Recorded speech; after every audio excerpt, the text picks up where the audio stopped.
Warning, this podcast may contain graphic violence, sexual themes, and bad language. If our language offends you, we apologize, but we do not give a fuck. Be mindful of your kids listening.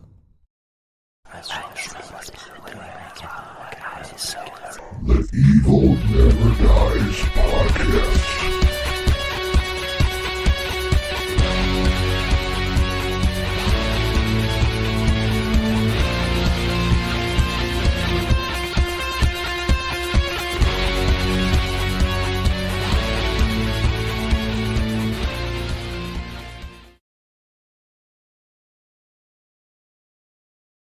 Welcome back to the Evil Never Dies Podcast. I'm Brett, and I'm back with a midweek show this week. Hope everybody's doing okay this week so far. Still hot in Texas. Won't go into that or Carl will bitch at me. So, alright. This week we're going back to 1984. Going to be discussing Iron Maiden's fifth studio album, Powerslave. It was recorded from February to June of 1984 at Compass Point Studios in Nassau, Bahamas. Released on September 3rd, 1984. Genre is, of course, heavy metal. Length of the album is 51 minutes and 12 seconds. Label is EMI. Produced by Martin Birch. Band members and personnel are Bruce Dickinson on vocals, Dave Murray on guitars, Adrian Smith on guitars, Steve Harris on bass, and Nico McBrain on drums. And like I said, Martin Birch produced, engineered, and mixed this album. Frank Gibson and Bruce Butchhalter were assistant engineers. It was mastered by George Marino. Derek Riggs did the artwork on the album, which is really cool. It's like an ancient Egypt theme. If you've never seen it before, I will put it in the show notes. You'll be able to see it. Photography was by Moshe Braca. Rod Smallwood's the manager, and he did sleeve design and sleeve concept, along with Derek Riggs. And there's a couple of remasters. Simon Hayworth. Now this was remastered in 1998, but I'll go into that a little more when I go through the track list here. Okay, for the year-ending charts of 1984, it hit 21 on the Billboard 200 and number 2 in the UK. And to date in the US, this album went platinum, and in the UK it went gold. And in 2017, Rolling Stone ranked at number 38 on their list of 100 greatest metal albums of all time. Alright, let's go over the track listing here. Side 1, track 1, Aces High. And that was released as their first single off the album. Track 2, 2 Minutes to Midnight. That was released as their second single.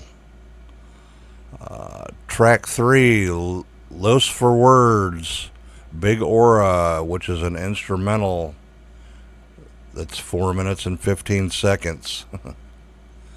Track 4, Flash of the Blade. Track 5, The Duelists. On to side 2, we got Back in the Village. Track 7, Powerslave. And track 8, we wind down with the Opus, Rime of the Ancient Mariner, which is basically a musical retelling of Samuel Taylor Coleridge's Rime of the Ancient Mariner. It's 14 minutes and 45 seconds long. And it's actually their longest song they've ever done. until 2015, Empire of the Clouds off of Book of Souls, which is 18 minutes long. Now in 1995 they reissued the album, and they had a bonus disc on it with some cover songs and like they recorded after a concert this thing called Mission from Airy. It's like they're after a show and they're discussing stuff on there. It's sort of funny about stuff they should have did in the show and stuff like that. And there's also a live version of The Number of the Beast on that also. Then in 1998, like I said, they remastered it, and they also released an extra multimedia disc with this that had the music videos for Aces High and 2 Minutes to Midnight. And those cover songs was a song Rainbow's Gold by the band Beckett, and King of Twilight by a band Nectar. Alright, let's go over the tour. The World Slavery Tour. This is probably their biggest tour to date for sure. 15 semis full of stage setup and gear. They started it on August 9th, 1994 in Warsaw, Poland. They ended up doing 5 dates in Poland. And they were the first band ever to be able to bring in a full stage setup like they did. Now, this stage setup was basically the album cover. Complete with sarcophaguses and a 30-foot Eddie mummy, which was really fucking cool looking. And awesome pyro in this show. I actually got to see him on this tour. It was a really good show. Ended up doing 189 shows in 331 days. 197 were scheduled, but they missed a bunch of them due to illness.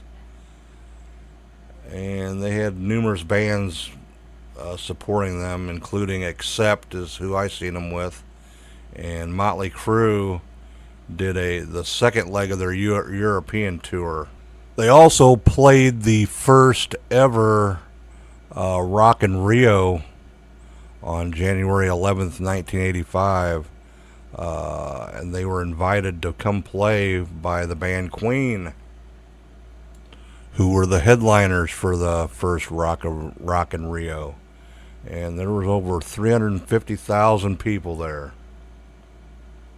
And then on March 14th through the 17th, they played 4 nights in Long Beach, California, the Long Beach Arena. And they recorded those shows, and it ended up being the album Live After Death. And Twisted Sister opened up that show, those shows. And then finally on July 5th, 1985, they ended up in Irvine Meadows Amphitheater in Irvine, California, with both Accept and Wasp opening the show. And I guess the band, when it was over, they said this was the only tour that they were glad was over with, because it was so long. So, all right, well, that's all I got for Iron Maiden Powerslave. This isn't their best album, I don't think. Actually, I probably like Peace of Mind better. Album before this. But they made up for it with the live show for sure. Excellent live show. I was lucky enough to get to see it. So I think I'm going to give it 3.5 Eddie mummies. Like I said, I prefer Peace of Mind better, but it's a good album. I suggest listening to it. Give it a listen. And I will play some snippets at the end if you've never heard it before. So check them out. Check us out on all the social medias. We're not hard to find. If you got a request, if you want either Carl or I to do an album, send us a request. Email to evilneverdiespod@gmail.com or message either one of us on social media. So, all right, hit that like and subscribe on the YouTube. Leave us an Apple review. That helps us get further up in the algorithm. So, all right, everybody. Thanks for listening and watching, and we will talk to you Sunday. I think we're doing End of Days this week with Arnold.